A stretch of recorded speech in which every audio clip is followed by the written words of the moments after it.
Ya Allah. Terus bagaimana hubungan dengan anak saya yang sekolah di pesantren? Ini mau nanya. Kita sudah bersuci atau berwudu. Terima kasih Kemudian Bapak. Bismillah. Assalamualaikum warahmatullahi wabarakatuh. Alhamdulillahi wassalatu wassalamu ala rasulillah wa ala alihi wa sahbihi ajma'in. Amma ba'd. Allahumma salli ala Muhammad wa ala ali Muhammad kama sallaita ala Ibrahim wa ala ali Ibrahim innaka Hamidum Majid. Ahlan wa sahlan wa marhaban bikum pemirsa Fatwa TV dan pendengar dimanapun Anda berada. Alhamdulillah pada kesempatan kali ini senang sekali rasanya bisa kembali menyapa Anda dalam acara live interaktif favorit kita, kembali ke hadis Nabi bersama guru kita tentunya Ustadz Dr. Muhammad Haikal Basyarahil MA Hafizahullahu Ta'ala, yang alhamdulillah saat ini telah terhubung bersama kita. Mari kita sapa terlebih dahulu. Assalamualaikum Ustadz. Waalaikumsalam warahmatullahi wabarakatuh. Masya Allah, barakallahu fikum Ustadz. Gimana kabarnya Ustadz? Alhamdulillah baik, sehat. Gimana antum sehat? Alhamdulillah sehat anak Ustadz, alhamdulillah. Jazakumullah khairan Ustadz sudah menyempatkan waktunya Ustadz untuk bisa membersamai kita pada kesempatan kali ini Ustadz. Baik pemirsa dan pendengar Fatwa TV dimanapun Anda berada, seperti biasa selama kurang lebih 1 jam ke depan kita akan bersama-sama belajar, menimba faidah dan juga mendengarkan pertanyaan-pertanyaan yang nantinya akan dijawab oleh Ustadzuna. Yang pertanyaan ini akan pemirsa sekalian sampaikan baik melalui meja redaksi kami di dewanfatwa.com ataupun melalui line telepon kami di 021 2123 2333 atau bisa juga melalui line telepon WhatsApp kami di 0821 706087. Dan kita juga menyapa rekan-rekan sekalian yang terhubung dalam RTVC dan juga seluruh pendengar yang ikut mendengarkan relay program kita saat ini. Di antaranya ada Radio Sahabat Tegal, Radio MDFM Probolinggo, Radio Sagu FM Sumatera Barat, Radio Al-Hikmah Banyuwangi, Radio Tua FM Riau, dan Radio Mas FM Sragen. Masya Allah, barakallahu fikum. Dan kami juga mengajak pemirsa sekalian untuk bisa memanfaatkan peluang berjuang bersama Fatwa TV melalui rekening aktif kami yang tersedia pada layar kaca pemirsa sekalian.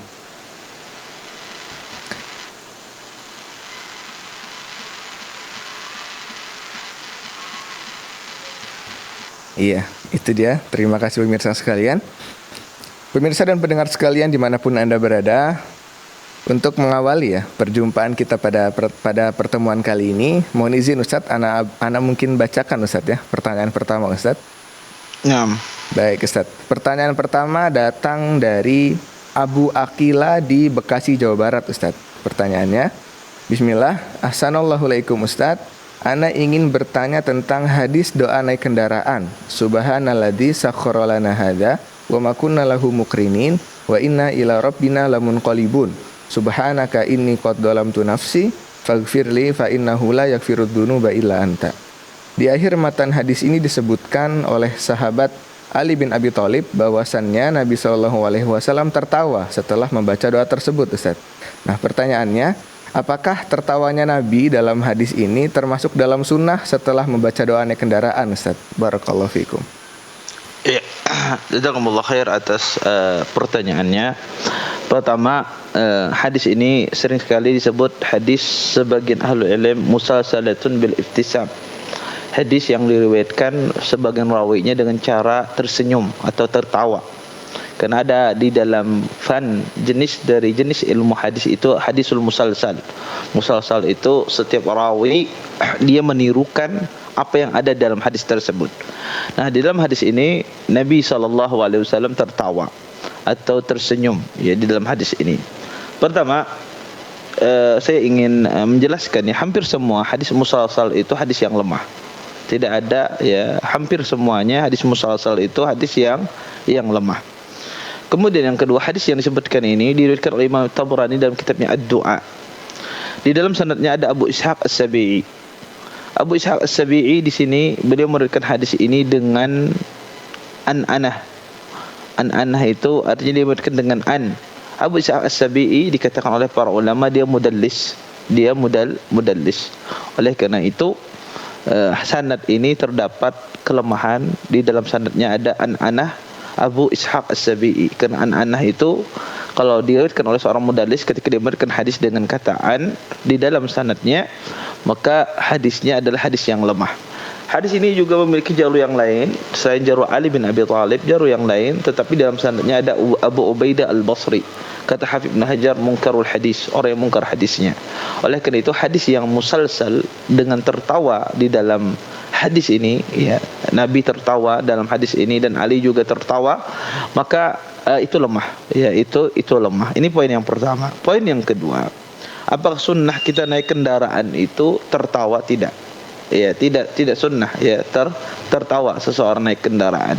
Sunnahnya adalah dia membaca doa kendaraan. Adapun tertawa itu bukan sunnah, bukan yang yang dianjurkan untuk dilakukan.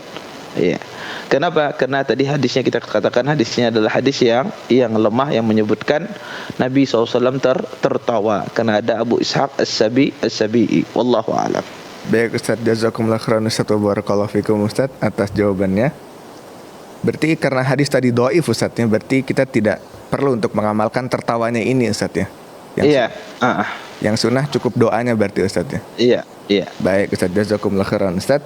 Pertanyaan kedua Ustaz dari Rian Fajar di Bondowoso Ustaz. Assalamualaikum, semoga Anda selalu dilindungi oleh Allah Subhanahu wa taala. Pertanyaannya Ustaz, apa hukumnya bermain dengan sesuatu yang di dalamnya ada objek yang pertama kali diciptakan oleh seorang nabi? Misalnya mainan tentara abad pertengahan yang menggunakan baju zirah khas Eropa, di bagian lengannya menggunakan zirah rantai, di mana menurut beberapa sumber Nabi Daudlah yang pertama kali menciptakannya atas perintah Allah. Apakah hal ini dikembalikan kepada niatnya Ustaz, atau termasuk bermain-main dengan agama Ustaz? Barakallahu fikum Ustaz. Iya, pertanyaan beliau itu ya, bermain suatu objek yang pertama kali diciptakan oleh seorang nabi, ya.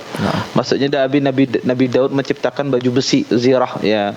Kata membuat baju besi. Taib. Para ulama rahimallahu taala mengatakan asalnya bermain itu boleh, ya. Tidak ada larangan seseorang itu bermain. Baik itu bermain dengan objek yang pertama kali diciptakan oleh seorang nabi seperti baju besi dan semisalnya. Intinya ini sesuatu sifatnya mubah, tidak ada sesuatu yang dilarang sebetulnya. Ya, tidak ada sesuatu yang dilarang. Asalnya permainan itu mubah, boleh. Sampai ada hadis yang menjelaskan hal itu dilarang. Selama dia tidak bertentangan dengan syariat, maka tidak mengapa. Termasuk dalam hal ini, memainkan baju besi ini tidak mengapa, karena tidak ada dalil yang melarang. Maka silahkan bermain. Kalau tujuannya untuk menghinakan, nah ini kembali bisa ke niat. Dia tujuannya untuk menghinakan seorang nabi dengan bermain itu, ya ini bisa kembali kepada niat. Dia akan dihukum sesuai dengan niatnya. Tapi secara hukum asal, maka tidak mengapa. Wallahu a'lam. Baik Ustaz, jazakumullah khairan Ustaz. Mohon izin Ustaz ya, pertanyaan berikutnya Ustaz. Dari Abu Nasor di Bekasi Ustaz. Pertanyaannya, saya pernah membaca sebuah hadis bahwa Rasulullah melarang sholat dalam kondisi baju atau celana terlipat. Pertanyaannya, bagaimana hukum sholat menggunakan sarung? Karena sarung digulung di bagian perut Ustaz. Barakallahu fikum.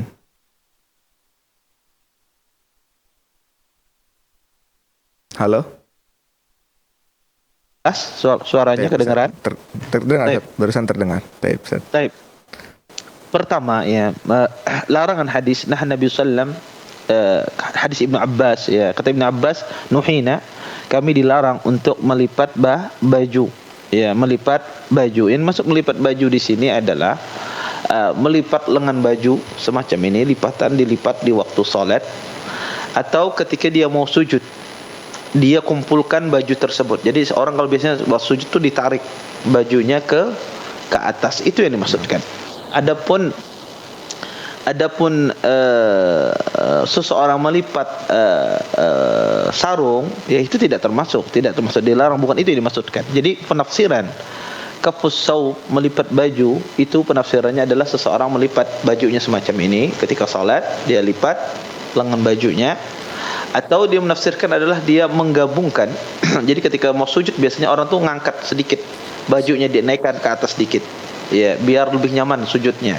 Padahal sebetulnya disujud dengan bajunya, tidak diangkat.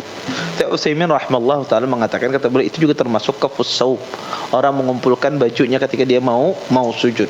Maka itu maknanya, bukan melipat sarung, ya, bukan melipat sarung. Izar itu sudah ada pada zaman Nabi. Orang berihram itu melipat. Dulu pakaian orang itu seperti pakaian ihram.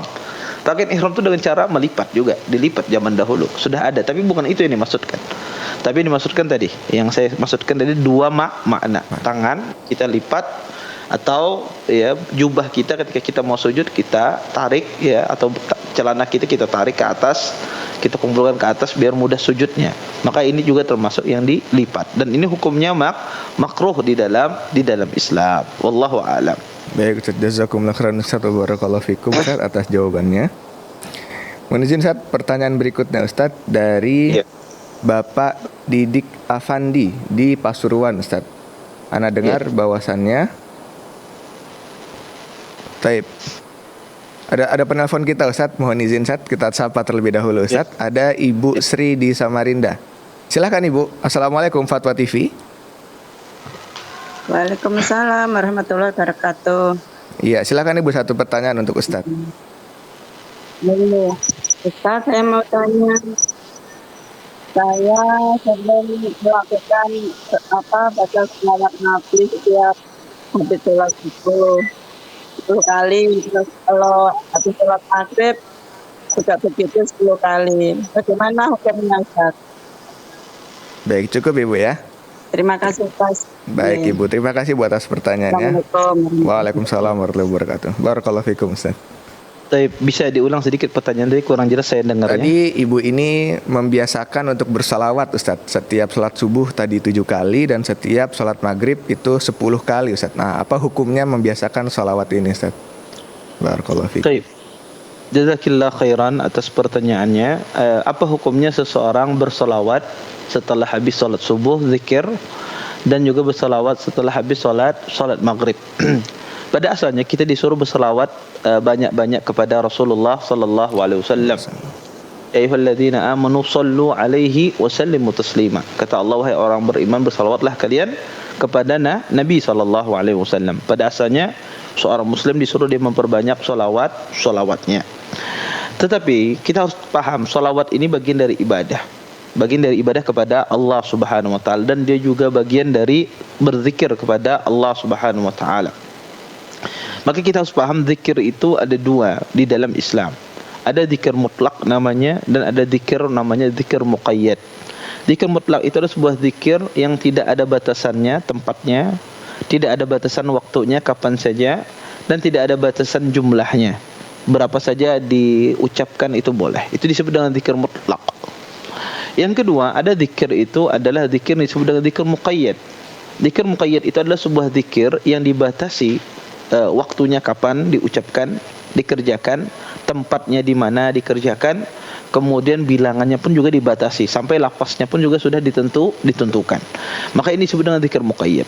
Nah, di dalam zikir muqayyad ini yang sudah dikhususkan tempatnya, waktunya, kemudian bilangannya, lafaznya, maka tidak boleh seorang muslim keluar dari aturan tersebut. Dia harus sesuai dengan aturan syariat. Tidak boleh dia menambah-nambah, tidak boleh dia mengurang-urang dari zikir tersebut. Nah, zikir muqayyad itu seperti apa? Di antara bentuk zikir muqayyad, misalnya zikir masuk masjid. Maka ketika kita masuk masjid, kita mendahulukan kaki kanan. Ketika kita mendahulukan kaki kanan ketika kita masuk masjid, maka apa yang dibaca? Kita membaca doa yang diajarkan oleh Nabi. Allahumma ftahli abwaba rahmatik. Boleh tidak saya tambahkan dengan astaghfirullah, kemudian saya baca Allahumma ftahli abwaba rahmatik? Jawabannya tidak boleh. Kenapa? Karena ini zikir muqayyad. Zikirnya sudah dikhususkan oleh Nabi. Ketika masuk masjid, zikirnya ini dibaca. Tidak boleh ditambah dan tidak boleh dikurang. Di antara bentuk zikir muqayyad adalah zikir setelah salat. Zikir setelah salat. Zikir setelah salat ini disebut juga dengan zikir muqayyad. Maka zikir setelah salat ini tidak boleh kita tambah-tambah. Di antara zikir setelah salat kita beristighfar, kemudian kita mengucapkan Allahumma antas salam wa minkas salam tabarakta ya dzal jalali wal ikram, dan seterusnya. maka tidak boleh kita tambah-tambah zikir setelah salat. Dan ulama sepakat tidak ada salawat setelah zikir habis salat. Jadi tidak ada salawat zikir setelah salat, itu tidak ada. Karena salawat itu kapan? Salawat itu sebelum kita salam. Di situ kita di tasyahud kita bersalawat kepada Nabi. Adapun di zikir tidak ada. Ya, zikir itu tidak ada salawatnya, zikir setelah salat. Maka tidak ada para ulama menyebutkan ada bacaan salawat ketika berzikir sehabis salat fardu. Baik itu salat subuh ataukah salat maghrib, tidak ada. Atau semua salawat, semua salat tidak ada penjelasan dalil yang menyebutkan kita bersalawat. Oleh karenanya ketika ibu selesai solat subuh, selesai solat maghrib, maka apakah perlu saya bersalawat kepada Nabi? Tidak. Maka anda berzikir sebagaimana yang dicontohkan oleh Rasulullah sallallahu alaihi wasallam. Itu saja yang disebutkan. Nanti kalau sudah selesai dari zikir habis salat, anda selesai salat sunnah misalnya, anda lagi santai bebas, silahkan anda bersalawat kepada Nabi. Karena anda sudah tidak ada kaitannya lagi dengan zikir setelah salat. Maka itu disebut dengan zikir mutlak. Karena anda lagi santai misalnya di kursi, di ruang tamu, silahkan anda bersalawat. Mau 10 kali, mau 100 kali, mau 1000 kali, mau 2000 kali, silahkan. Tidak ada batasannya. Tetapi di waktu salat, habis salat ada aturan-aturan zikir yang sudah dijelaskan oleh Nabi. Tidak boleh kita tambah semacam itu. Wallahu a'lam. Baik Ustaz, barakallahu fikum Ustaz, wa jazakumullah khairan Ustaz atas jawabannya. Semoga dapat dipahami tadi oleh Ibu Sri. Kita sapa lagi Ustaz, penelpon kedua kita pada kesempatan kali ini ada Ibu Iis di Bandung. Silakan Ibu. Assalamualaikum Fatwa TV. Halo Ibu. Assalamualaikum Fatwa TV. Waalaikumsalam warahmatullahi wabarakatuh. Iya Ibu, silakan Ibu, satu pertanyaannya untuk Ustadz Ibu. Izin bertanya Ustadz. Iya, silakan. Kalau Ibu. kita ketika sujud itu harus keningnya harus nempel tanpa ada penghalang, terus sama telapak tangan harus nempel ke tempat sujud. Yang kedua, kalau kita zikir setelah sholat fardu itu boleh sambil merem, karena inginnya khusyuk di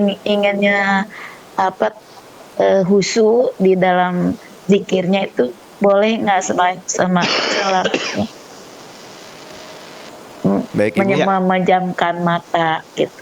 Baik Ibu, cukup Ibu ya. Syukran, jazakallah khairan. Assalamualaikum warahmatullahi wabarakatuh. Waalaikumsalam warahmatullahi wabarakatuh. Terima kasih Ibu atas pertanyaannya. Barakallahu fikum Ustaz. Baik. Pertama ya, beliau menanyakan apakah ketika sujud itu harus wajib menempel dahi tangan ke lantai, ke tempat sujud. Jawabannya adalah disebutkan dalam hadis Abdullah bin Abbas, umirtu an asjuda ala sab'ati a'dhumin. Saya diperintahkan oleh Nabi SAW untuk anggota saya ini sujud pada 7 anggota badan. Di antaranya disebutkan al-jabin, ya, dahi.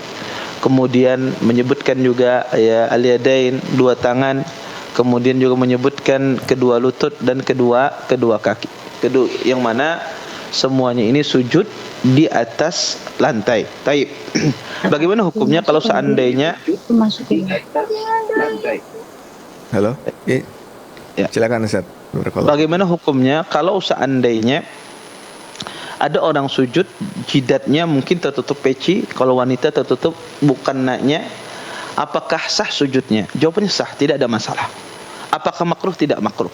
Seperti ini, saya di peci, kemudian jidat saya ini tertutupi dengan peci, kemudian saya sujud. Apakah sah sujud saya? Sujudnya sah, tidak ada masalah. Yang jadi makruh adalah kalau dia sujud di atas anggota badannya sendiri. Seperti saya punya rambut yang panjang, kemudian menutupi dahi saya. Kemudian saya sujud di atas rambut saya tersebut. Apa hukum sujudnya? Ini hukumnya makruh. Hukumnya makruh, tapi tidak mempengaruhi kesahan salatnya. Jadi tidak ada masalah kalau ibu misalnya sujud kemudian tertutup misalnya tangannya misalnya tertutup dengan mukannanya misalnya sarung tangan misalnya, maka tidak ada masalah, tidak mengapa. Yang jadi makruh itu kalau dia sujud dengan bagian anggota tubuhnya sendiri, seperti tadi ada rambut laki-laki kemudian menutupi jidatnya. Ketika dia sujud di atas rambut tersebut di lantai. Maka apakah itu sah? Sujudnya sah saja, tetapi itu makruh karena afdalnya adalah seseorang sujud dengan lantai langsung, ya semacam itu. Kemudian ya, yang kedua adalah masalah seseorang memejamkan mata ketika berzikir setelah salat, ingin agar khusyuk di dalam salatnya. Boleh apa tidak di dalam Islam? Pada asalnya memejamkan mata itu sesuatu yang mubah, sesuatu yang boleh. Boleh seseorang memejamkan mata, ya, ketika dia membaca sesuatu boleh. Tetapi yang jadi tidak tepatnya adalah ketika berkeyakinan dengan memejamkan mata itu bisa mendatangkan kekhusyuan. Nah, ini kurang tepat. Maka memejamkan mata itu tidak selalu melulu mendatangkan kekhusyuan. Maka seorang muslim kalau dia ingin khusyuk, maka dia fokus apa yang dia baca. Ya, dia fokus apa yang dia baca, itulah yang mendatangkan kekhusyuan. Maka sebetulnya hilangkan keyakinan bahwasanya memejamkan mata itu mendatangkan kekhusyuan. Maka keyakinan ini yang kurang tepat. Tapi kalau seandainya Anda memejamkan mata biar lebih nyaman, biar enggak fokus, tidak ada masalah. Anda memejamkan mata biar lebih fokus dan semisalnya, maka tidak mengapa setelah berzikir. Tetapi kalau kita berkeyakinan dengan memejamkan mata itu lebih khusyuk, mendatangkan kekhusyuan, maka ini kurang tepat. Tapi kalau Anda memejamkan mata sekedar ingin lebih fokus dan semisalnya, maka tidak ada masalah. Tidak dilarang di dalam Islam. Karena asalnya memejamkan mata itu boleh. Wallahu a'lam. Baik Ustaz, barakallahu fikum Ustaz, wa jazakumullah khairan atas jawabannya. Semoga dapat dipahami oleh penanya kita tadi Ibu Iis ya. Mohon izin Ustaz, pertanyaan berikutnya Ustaz ya. Baik, kita sapa dulu penelpon kita pada kesempatan kali ini, penelpon ketiga kita ini Ustaz. Kita sapa terlebih dahulu, ada Ibu Yanti di Sumatera Barat. Silakan Ibu. Assalamualaikum, Fatwa TV. Waalaikumsalam warahmatullahi wabarakatuh. Ya, silakan Ibu, satu pertanyaannya untuk Ustaz. Ya, assalamualaikum Ustaz. Waalaikumsalam warahmatullahi wabarakatuh. Silakan Ibu. Mau bertanya Ustaz, apakah doa ruqyah ada bilangan tertentunya Ustaz, seperti membaca Bismillah 3 kali, kemudian A'udzubizzatillahi wa qudratihi min syarri ma ajidu wa uhazir 7 kali. Baik, cukup Boleh Ibu dua ya. nggak Ustaz? Boleh 2 Ustaz katanya Ustaz. Boleh. Silakan Ibu. Pertanyaan keduanya, jika sudah mandi suci dari haid tanpa menunggu keluarnya cairan bening kemudian sholat, tapi setelah mandi selang waktu setengah hari keluar cairan beningnya, apakah perlu mengulang mandi besar lagi Ustadz atau cukup mandi yang pertama saja? Bisa diulang sedikit lagi Ibu? Jazakallah khair. Bisa diulang Ibu, silakan. Yang kedua tadi? Yang kedua. Jika sudah mandi suci dari haid tanpa menunggu keluarnya cairan bening kemudian sholat, tapi setelah mandi selang waktu setengah hari keluar lagi cairan beningnya, apakah perlu mengulang mandi besar lagi atau cukup mandi yang pertama saja, atau tidak perlu mandi lagi Ustadz? Baik Ibu. Iya. Baik, cukup Ibu ya. Ya, jazakallah khair. Assalamualaikum warahmatullahi wabarakatuh. Waalaikumsalam warahmatullahi wabarakatuh. Terima kasih Bu atas pertanyaannya. Barakallahu fikum Ustaz. Iya, jazakumullah khair atas pertanyaannya ya. Pertama ya, tentang membaca bismillah 3 kali dan membaca a'udzubillahi wa qudratihi min syarri ma ajidu wa uhadir 7 kali. Apakah ini ada tuntunannya dari Nabi sallallahu alaihi wasallam? Pertama iya, karena itu diriwayatkan dalam Sahih Muslim dari hadis Anas dan dari hadis Utsman bin As. Kata Nabi, jika engkau merasakan sakit, ada seseorang mengeluhkan sakit kepada Nabi sallallahu alaihi wasallam di jasadnya. Utsman bin As mengeluhkan dia mendapatkan sakit di tubuhnya ketika dia masuk Islam. Maka Nabi SAW mengatakan, "Da' yadaka 'alal ladzi ta'allama min jasadika." Kata Nabi, letakkan tanganmu di tempat di mana engkau merasakan sakit. Kemudian kata Nabi, qul bismillahi salasan. Ucapkanlah di tempat yang sakit tersebut bismillah tiga kali. Bismillah, bismillah, bismillah. Atau dia mengucapkan bismillahirrahmanirrahim. Bismillahirrahmanirrahim, bismillahirrahmanirrahim. Kemudian kata Nabi SAW, wa qul sab'a marrat, dan katakanlah 7 kali a'udzu billahi wa qudratihi min syarri ma ajidu wa uhadir. Maka dia bacakan itu 7 kali. Maka yang beliau tanyakan itu hadis Nabi yang menyuruh untuk membaca 3 kali dan 7 kali. Ya, maka dan itu asalnya zikir muqayyad. Maka ketika dia meruqyah dengan zikir semacam ini, maka sesuai dengan ketentuan Rasulullah sallallahu alaihi wasallam. Kemudian yang kedua tentang masalah seseorang yang mandi wajib, ya, bersih dia dari haidnya, keluar keputihan, kemudian beliau mandi. Tidak seberapa lama, 1 jam atau 2 jam berikutnya keluar lagi keputihan. Apakah beliau wajib mandi? Tidak. Keputihan yang kedua keluar ini tidak perlu mandi. Ya, tidak perlu mandi karena keputihan itu asalnya suci. Tidak perlu dia mandi, cukup dengan mandi yang pertama tadi. Adapun yang keluar tadi cukup dia bersihkan, tidak perlu lagi dia mandi. Wallahu a'lam. Baik Ustaz, jazakumullah khairan Ustaz wa barakallahu fikum Ustaz atas jawabannya. Baik Ustaz, izin pertanyaan berikutnya Ustaz ya. Dari Bapak Didik Afandi di Pasuruan Ustaz. Pertanyaannya, ada hadis tentang larangan menjual air. Nah, pekerjaan saya adalah menjual air isi ulang Ustaz. Mohon penjelasannya Ustaz, jazakumullahu khairan. Iya, jazakumullah khair atas pertanyaannya. Yang dimaksudkan hadis, kata Nabi SAW, annas syuraka'u fis salas. Kata Nabi, manusia itu bersekutu pada 3 hal, di antaranya adalah di air. Nah, hadis larang menjual air ini, ya, maksudnya adalah air yang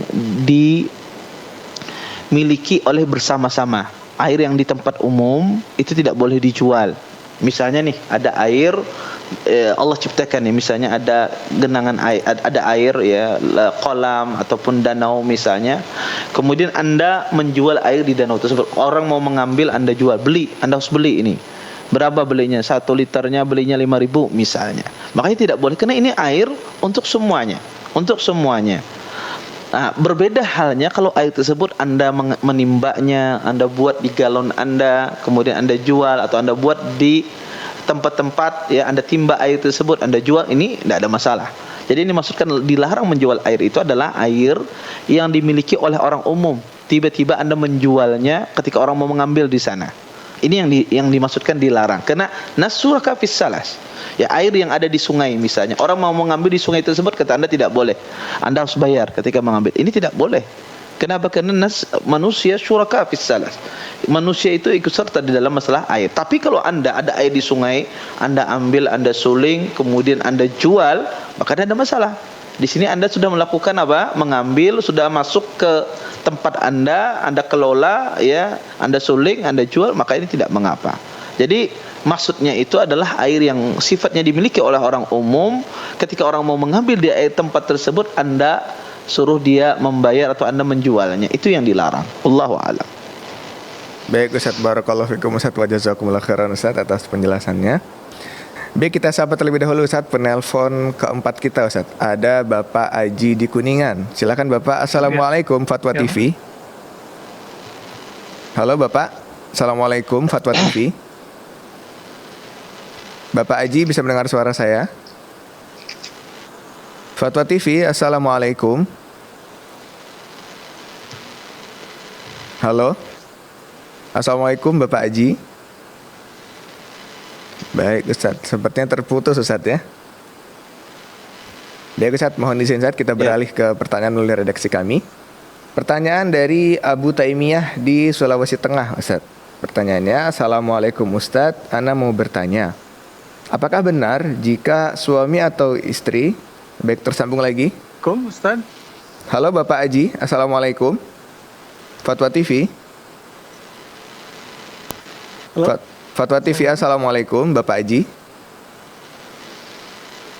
Saya mau bertanya Ustaz. Iya silakan Bapak, agak dibesarkan suaranya Bapak ya. Halo Bapak.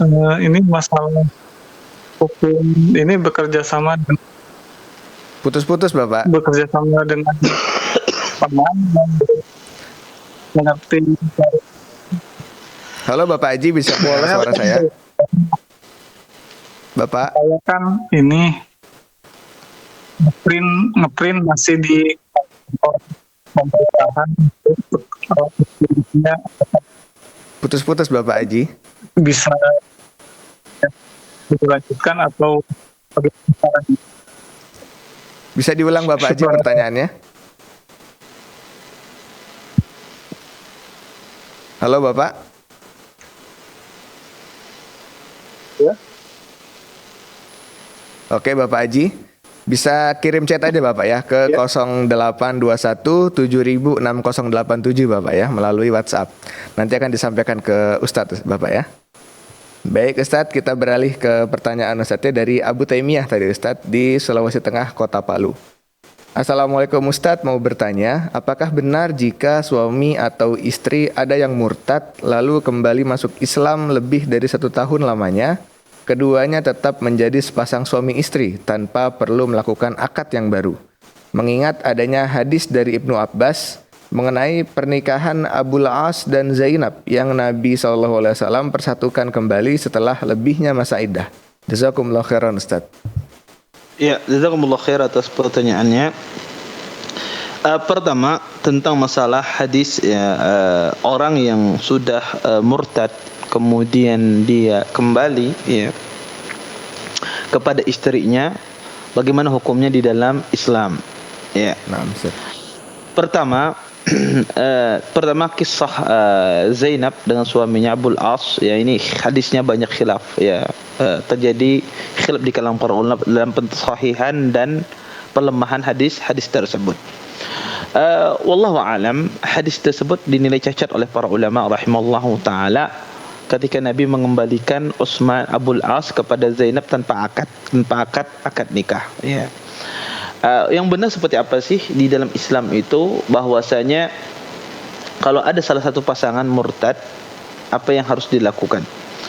Pertama, para ulama mengatakan ada 3 kondisi ketika seorang wanita, salah satu pasangan seperti suaminya misalnya murtad, maka ada 3 kondisi. Pertama, jika suami ini murtad sebelum akad dan sebelum dia menggauli, maka tentu saja tidak boleh dinikahkan.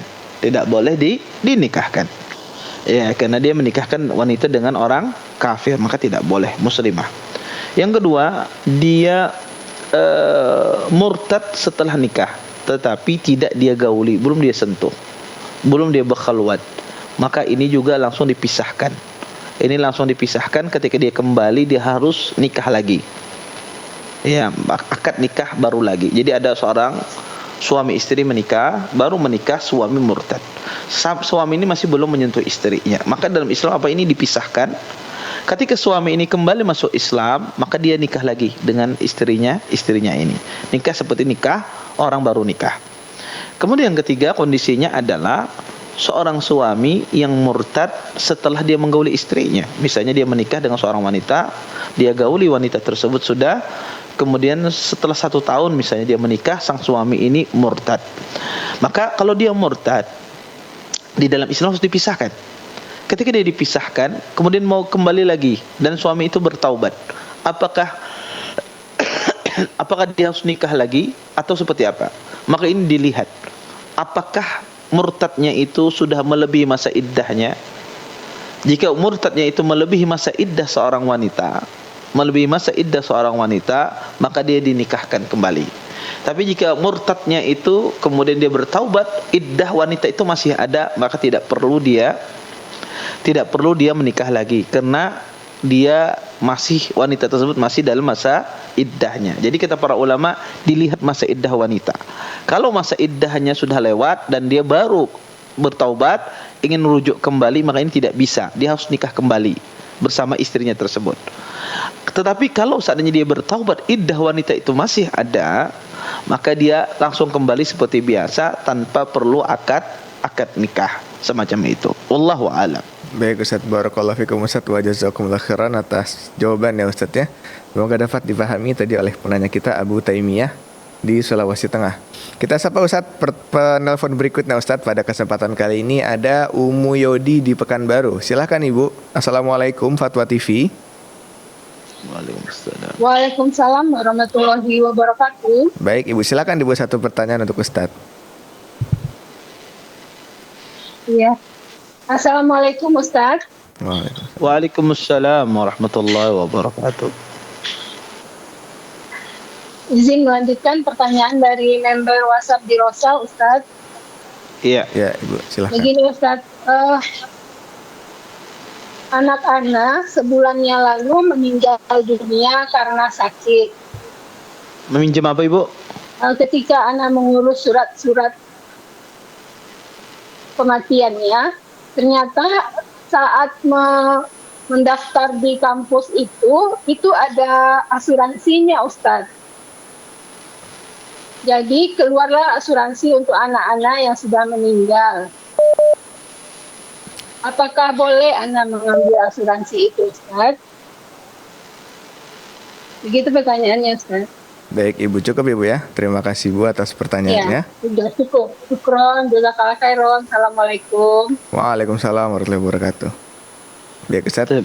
Bisa diulang tadi, saya ada terputus Baik pertanyaannya. Ustaz. Tadi seorang anak meninggal dunia Ustaz. Kemudian setelah si orang tuanya mengurus surat kematian anaknya, ternyata anaknya ini memiliki asuransi Ustaz. Nah, apa hukumnya orang tua ini untuk mengambil hak asuransi anak yang sudah meninggal ini Ustaz? Seperti itu. Barakallahu fikum. Taib.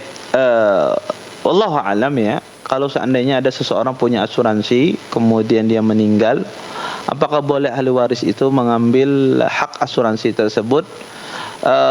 Allah alam zahirnya tidak boleh ya. Zahirnya tidak boleh ya, karena itu dari sesuatu yang haram ya, karena asuransi itu tidak diperbolehkan, sehingga ahli waris mewarisi dari harta yang asalnya tidak boleh, maka itu tidak dibenarkan ya, wallahu alam. Walaupun ada kaidah di dalam syariat ya, kisah Barirah, cerita Barirah radhiyallahu taala anha ketika di dalam masalah dikasih sedekah, kemudian Barirah mengasihkan kepada Aisyah dalam bentuk hadiah. Sebagian ulama mengatakan perpindahan harta semacam ini tidak mengapa, kata mereka. Kalau berpindahan harta seperti terjadi kisah Barirah dengan Aisyah. Tapi wallahu alam, banyak fatwa ulama yang saya tahu bahwasanya kalau semacam ini maka tidak boleh diambil. Tetapi insyaallah mau yang lebih detail mungkin nanti bisa ditanyakan kepada Ustaz Arifin ya, atau Ustaz Irwandi nanti, atau Ustaz Anas insyaallah, atau Ustaz Musyaffa, mungkin yang lebih pakar dalam masalah ini. Wallahu a'lam. Baik Ustaz, jazakumullah khairan Ustaz, wa barakallahu fikum atas jawabannya. Semoga dapat dipahami oleh penanya kita tadi, Umu Yodi di Pekanbaru. Kita sapa kembali Ustaz, penelpon kita berikutnya ada Ibu Sinar di Sulawesi Tenggara. Silakan Ibu. Assalamualaikum Fatwa TV. Halo Ibu, Assalamualaikum. Fatwa TV. Waalaikumsalam. Iya Ibu, silakan Ibu satu pertanyaan untuk Ustadz. Oh iya. Assalamualaikum Pak Ustadz. Waalaikumsalam warahmatullahi wabarakatuh. Iya, mohon izin Pak Ustadz, ini mau bertanya tentang akikah Pak Ustadz. Nggih, silakan. Silahkan Ibu. Oh iya. Ya. Ya Ibu silakan pertanyaannya. Iya. Di kampung saya Pak Ustadz, di kampung saya itu kalau mau akikah anaknya itu dibikin acara besar seperti itu Pak Ustadz. Sampai ada undangan tertulis seperti itu. Keluarga saya sering dikasih undangan tertulis seperti itu. Jadi yang saya tanyakan itu bagaimana hukumnya kalau akikah seperti itu Pak Ustadz? Karena setahu saya bilang akikah itu hanya dari itu nyembelih kambingnya seperti itu. Acara-acaranya seperti itu, kalau makan-makannya boleh, tapi ritual-ritualnya itu sepertinya tahu ya nanti Pak Ustadz. Makanya saya mau tanyakan ini sama Pak Ustadz, bagaimana itu Pak Ustadz seperti itu. Apa saya menghadiri itu acara dengan undangan itu kan ya, dengan harapan diisi pakai amplop seperti itu, diisi uang seperti itu ya. Makasih banyak Pak Ustadz. Ya, terima kasih jawaban Pak Ustadz. Ya. Wassalamualaikum warahmatullahi wabarakatuh. Waalaikumsalam warahmatullahi wabarakatuh. Baik Ibu, terima kasih pertanyaannya Ibu, jazakillah khairan. Baik Ustaz, barakallahu fikum Ustaz. Baik. beliau menanyakan ya, boleh tidak acara akikah itu acaranya besar-besaran? Dan kalau kita diundang di acara tersebut, boleh tidak hadir atau tidak boleh? Maka beliau, itu ya kurang lebih pertanyaan beliau semacam itu. Pertama adalah, pada asalnya akikah itu ya menyembelih seekor kambing yang dibagikan. Ya, daging kambing tersebut entah dagingnya sudah masak ataukah belum masak. Kemudian kalau seandainya acara akikah dikemas dengan acara-acara besar, ngundang-undang orang, boleh apa tidak? Asalnya boleh, tidak ada masalah. Mengundang orang makan ke rumah kita, ya, disajikan dengan makanan akikah dan seterusnya, maka tidak mengapa sebetulnya. Secara hukum asal tidak ada masalah. Kemudian yang datang misalnya mengasih bantuan, ngasih amplop dan semisalnya, selama yang mengundang ini tidak menginginkan demikian, dia tidak meminta amplop tapi ada orang mengasih, ya tidak ada masalah. Ini orang bersedekah.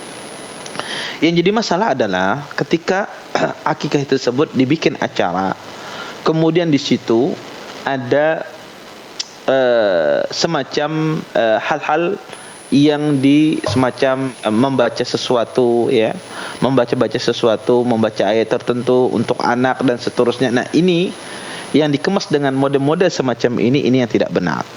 Dikemas semacam ini tidak benar. Kalau sekedar mengundang orang, kemudian ada ceramah, di situ ada ceramah, kemudian menjelaskan hukum akikah, maka tidak ada masalah. Ini asalnya tidak dilarang, karena ini bagus untuk nasihat, mengingatkan manusia hukum-hukum akikah dan semisal. Tetapi kalau ada selain itu seperti membaca ayat-ayat tertentu tentang anak, kemudian bertasmiyah, ya, dinamakan usammika bima sammakallah dan seterusnya, maka ini yang tidak tepat. Ini yang tidak tepat. Kemudian yang kedua, kalau ada keyakinan tertentu, bahwa berkeyakinan akikah itu dengan acara semacam ini juga tidak tepat. Maka kalau dua hal ini tidak terpenuhi, tidak ada acara-acara di dalamnya itu yang menyelisih syariat, dan orang yang mengundang itu tidak ada keyakinan bahwasanya acara akikah atau semacam ini, maka asalnya tidak ada masalah Anda hadir di sana. Tidak mengapa Anda datang di sana. Tapi kalau orang tersebut berkeyakinan akikah itu harus acaranya semacam ini, dan ada sesuatu hal-hal yang bertentangan di dalam syariat, di dalam pelaksanaan acara tersebut, maka di sini Anda tidak hadir. Maka di sini Anda tidak hadir dalam kondisi semacam ini. Wallahu a'lam. Baik Ustaz, jazakumullah khairan Ustaz, wa barakallahu fikum Ustaz atas jawabannya. Semoga dapat dipahami tadi ya oleh Ibu Sinar di Sulawesi Tenggara. Baik Ustaz, mohon izin kita beralih ke pertanyaan dari meja redaksi Ustaz ya. Pertanyaan Ustaz tentang baik Ustaz, pertanyaan dari Ibu Nur di Surakarta Ustaz. Bismillah. Suami saya diminta ibunya untuk menginap di rumah orang tuanya karena tantenya dari jauh datang menginap beserta keluarganya. Saya mempersilahkan jika suami mau menginap, tapi saya tidak ingin ikut. Jujur saya merasa berat apabila harus menutup aurat sempurna di dalam rumah karena ada ipar dan keluarga mertua. Saya juga merasa tidak nyaman mengingat rumah mertua tidak luas. Apakah saya berdosa jika bersikap demikian Ustaz? Jazakumullahu khairan. Ya, jazakillah khairan atas pertanyaannya. Ini pertanyaannya, ada seorang istri memiliki suami yang mana suami disuruh untuk tinggal di rumah ibunya karena tak ada keluarga yang datang. Tapi sang istri tidak mau ikut, dia tetap tinggal di rumahnya. Ya. Apa hukumnya? Apakah dia berdosa sang istri tersebut? Jawabannya tidak berdosa. Karena tinggal istri dengan suami di rumah dia itu hak istri. Karena di antara hak istri itu adalah diberikan tempat tinggal. Yang dimasukkan tempat tinggal itu adalah dia tempat tinggal yang dia tidak digabungkan dengan keluarga suami. Maka itu hak istri. Maka ketika istri di sini tidak mau bergabung di rumah mertua, yang mana di situ ada ipar dan seterusnya, maka itu tidak berdosa. Dia tidak berdosa karena itu dia mengambil haknya dia. Haknya dia adalah dikasih tempat tinggal bersama suaminya. Di situ dia mengambil haknya. Adapun dia tidak mau tinggal di tempat sang mertua, maka tidak ada masalah. Apalagi tadi alasan-alasan yang disebutkan tadi susah menutup aurat dan semisalnya, maka saya rasa sudah tepat apa yang dilakukan oleh sang istri tersebut. Tinggal di sini sang suami hendaknya dia berlogowo, dia membesarkan dirinya ketika sang istri memiliki pandangan demikian, karena istri tidak melakukan perbuatan dosa dan apa yang disampaikan istri itu secara syariat betul ya, bahwasanya jangan sampai aurat dia tersingkap dengan di hadapan ipar-iparnya semacam itu. Wallahu a'lam.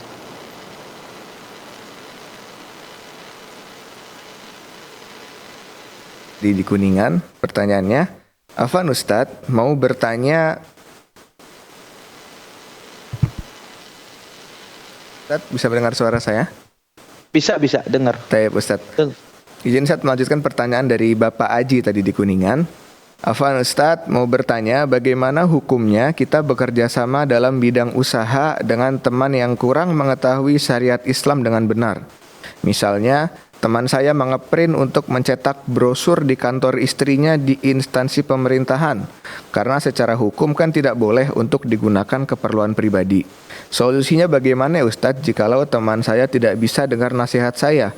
Apakah stop saja kerjasamanya atau dilanjutkan tapi saya bayar print ke instansi pemerintah tersebut setengahnya misalnya Ustadz? Atau bagaimana ya? Syukran Ustadz, jazakumullahu khairan. Ya, jazakumullah khairan atas pertanyaannya. Beliau menanyakan tentang masalah bekerja sama dengan teman yang mana teman tersebut memanfaatkan fasilitas pemerintah untuk keperluan pribadi dia, keperluan usaha dia. Bagaimana sikap saya? Kata beliau, apakah saya berhenti kerjasama atau gimana? Pertama, Anda jelaskan ke dia tidak boleh. Kalau dia tidak mau melakukan demikian, maka lebih baik Anda cari tempat teman yang lain. Karena ini partnernya tidak betul. Kenapa? Karena melanggar aturan syariat. Ya, menggunakan fasilitas pemerintah untuk kepentingan pribadi. Ini tentu tidak boleh. Kemudian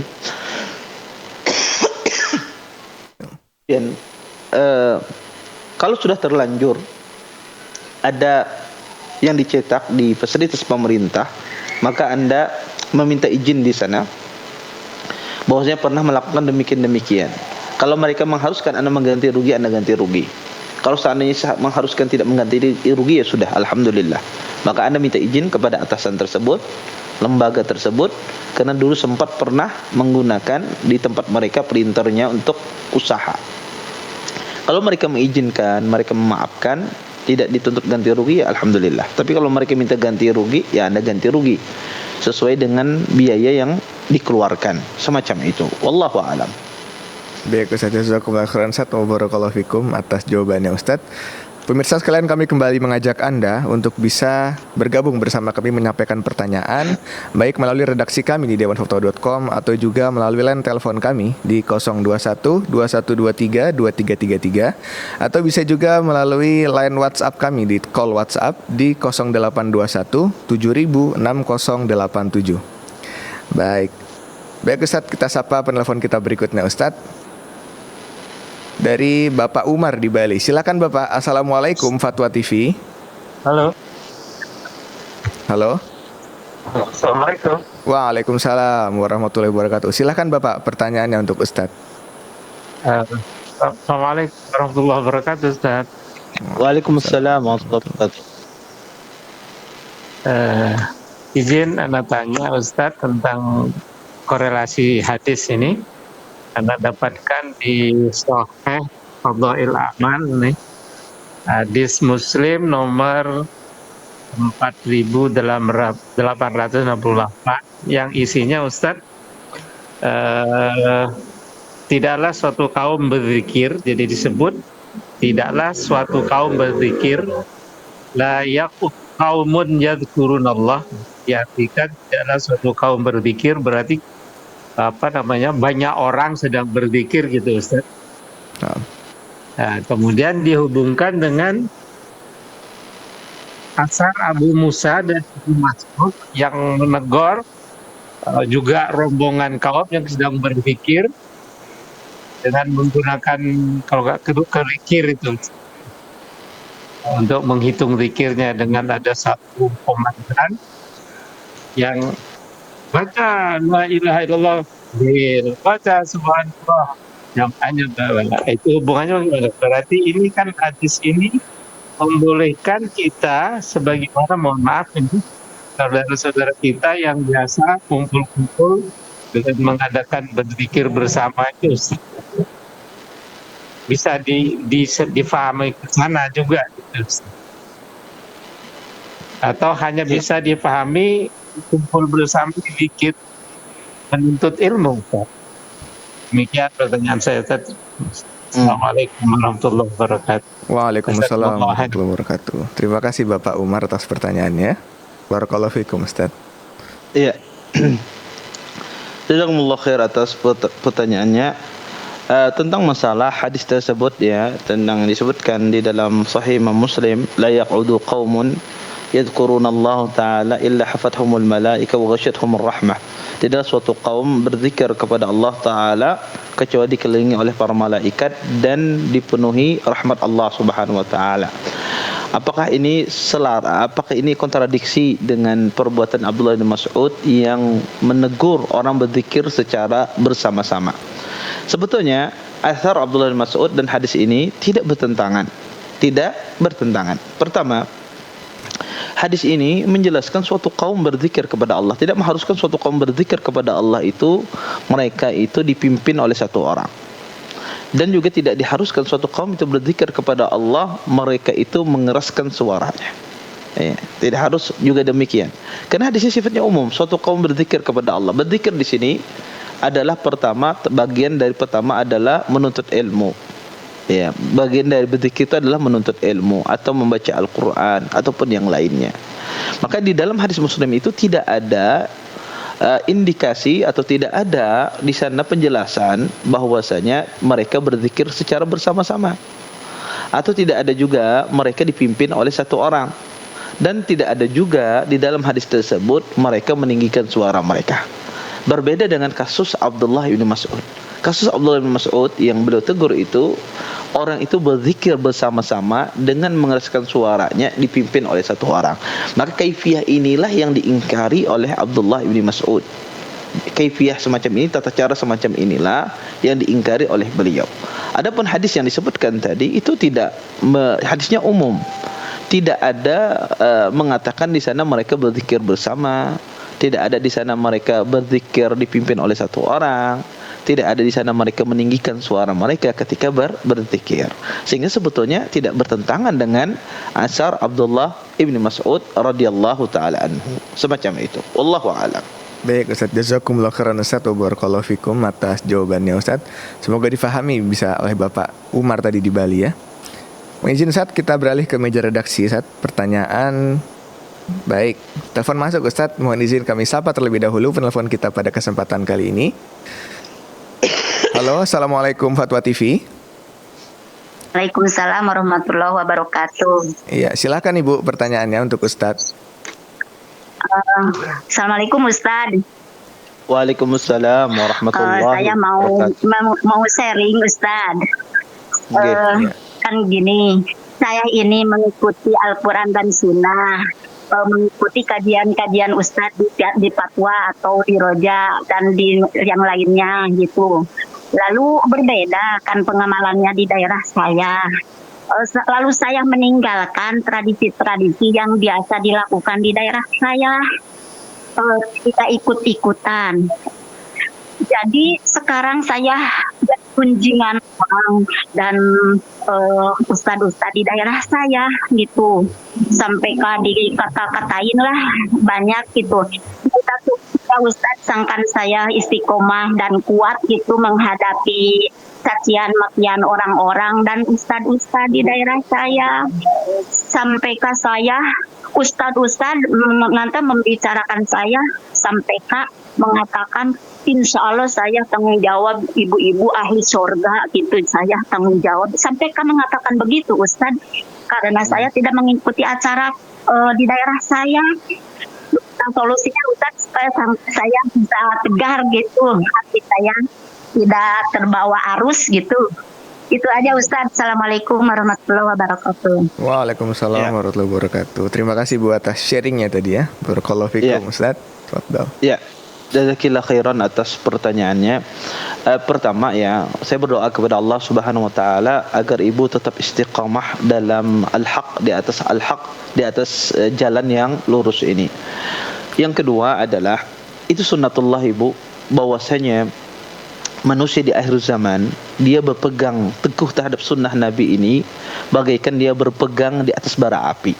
Nabi SAW mengatakan al-qabid ala dinihi qal-qabid al-jamar. Kata Nabi, orang yang berpegang teguh di atas sunnahku, kata Nabi, bagaikan dia memegang bara api. Bara api itu panas. Kalau kita tidak kuat maka kita akan kelepas memegangnya. Ya, karena dia akan mendapati cobaan, cercaan, celaan. Ya, itulah panasnya bara memegang sunnah Nabi SAW. Bahkan dalam hadis lain, Nabi SAW mengatakan, kata Nabi SAW, alaikum bisunnati wa sunnatil khulafa ar-rashidin al-mahdiyyin addu 'alaiha bin nawajid. Kata Nabi SAW, hendaklah kalian berpegang terhadap sunnahku dan sunnahnya para khulafa ar-rashidin. Kata Nabi SAW, peganglah terhadap sunnahku. Sampai kata Nabi, peganglah sunnah tersebut dengan gigi geraham kalian. Taib. Ini gigi geraham ibu, itu adalah pertahanan yang terakhir dimiliki oleh seseorang. Kalau anda misalnya punya barang, ya, barang anda, kalau ada orang mengambil barang anda akan pertahankan dengan tangan anda ini. Ketika orang itu menariknya lebih keras, anda akan tahan dengan dua tangan anda agar barang itu tidak lepas dari anda.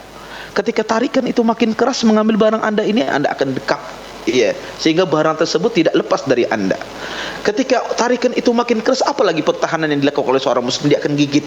Ya, dia akan gigit barang tersebut sehingga dia tidak lepas darinya. Nabi mengatakan demikian, gigitlah sunnahku, kata Nabi.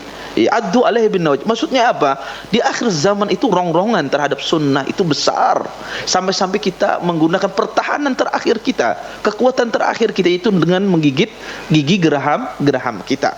Oleh karena itu, ya, ini dijelaskan oleh Nabi SAW bahwasanya orang memegang terhadap sunnah itu dia akan dicerca, akan dicela, akan dihina dan seterusnya. Makanya disuruh kita untuk bersabar. Kemudian yang kedua, ya, hal yang semacam ini tidak anda saja mengalami, semuanya mengalami demikian. Jangankan anda, Rasulullah SAW, beliau dikatakan sahir, dikatakan tukang sihir.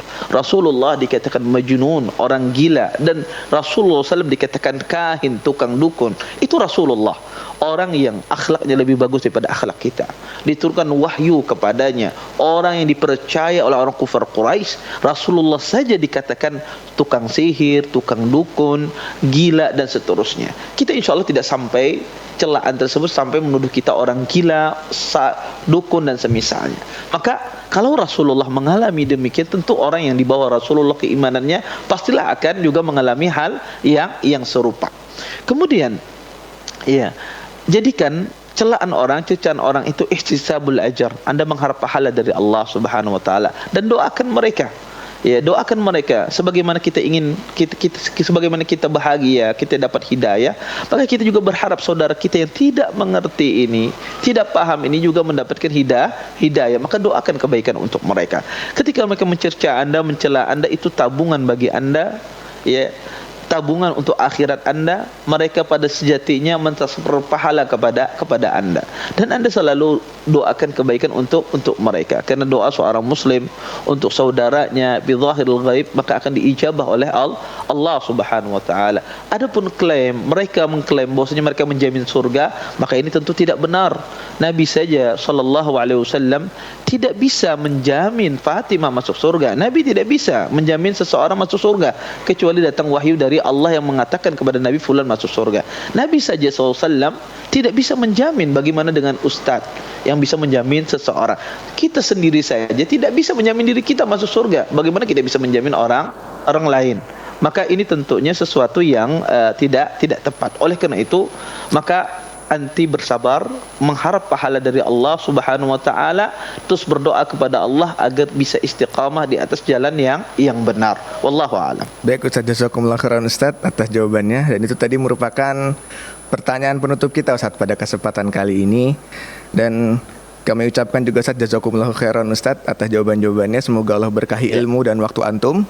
Dan kami doakan juga Ustaz semoga Allah selalu menjaga kesehatan antum Ustaz untuk bisa terus membersamai kita pada kesempatan live di Fatwa TV ini Ustaz.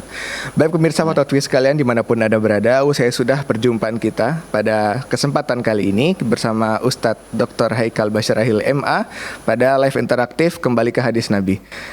Akhir kata kami mewakili kru yang bertugas pada kesempatan kali ini pamit mohon maaf apabila ada kesalahan. Kami pamit undur diri dari ruang dengar Anda dan layar kaca Anda. Sampai ketemu lagi pada live berikutnya. Assalamualaikum warahmatullahi wabarakatuh. Ya Allah. Terus bagaimana hubungan dengan anak saya yang sekolah di pesantren? Ini mau nanya Sudah bersuci atau berwudu. Terima kasih Kemudian Bapak. bersentuhan dengan suami.